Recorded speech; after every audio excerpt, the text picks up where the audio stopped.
Greetings once again, fellow book lovers. It's time for the latest edition of Shelf Life Book Reviews Online, where I present to you a book that I've read, reviewed, and recommend. And today's book, it's a big one. It is called For God, Country, and Coca-Cola, the definitive history of the great American soft drink and the company that makes it. This is written by Mark Pendergrast. It is published by Basic Books. It retails for $24.99 in the United States, $32.99 in Canada, and it is 535 pages long. If you started drinking Cokes while you read this book, I think you could go through about 1,000 bottles, because the print in this book, I doubt you can see it because of the reflection here, but it is really small print.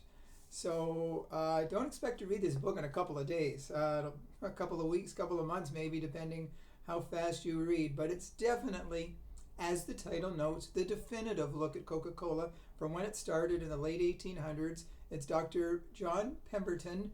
He was responsible. He was a doctor and a druggist.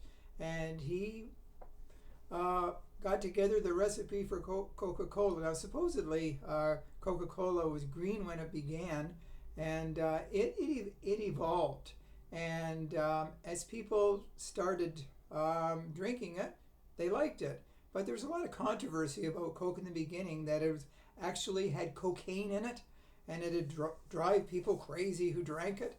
Now, there was a lot of racism involved back when it began, because there was talk that black people drank it, and they went out and terrorized the countryside, attacking white women, and it got very racial way back. But soon Coca-Cola appeared in fountains, in pharmacies and restaurants, and people actually liked it. Now, there's a lot of controversy as to what went into Coca-Cola. And there was a lot of syrup and a lot of sugar and so much more. But the author really,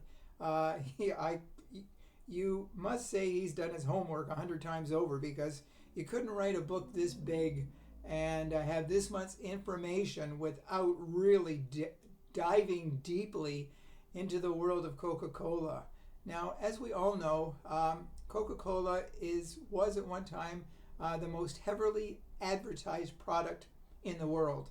Back in Hollywood's heydays in the 1930s, a lot of stars were seen with bottles of Coca-Cola in their private life, and sometimes on screen as well too. And during the war years, the Second World War, bottles of Coke were sent to the troops overseas, sort of to help them with their morale. And in Germany, at one time, Coke was used, but once the war started, Coca-Cola was pretty well banned there.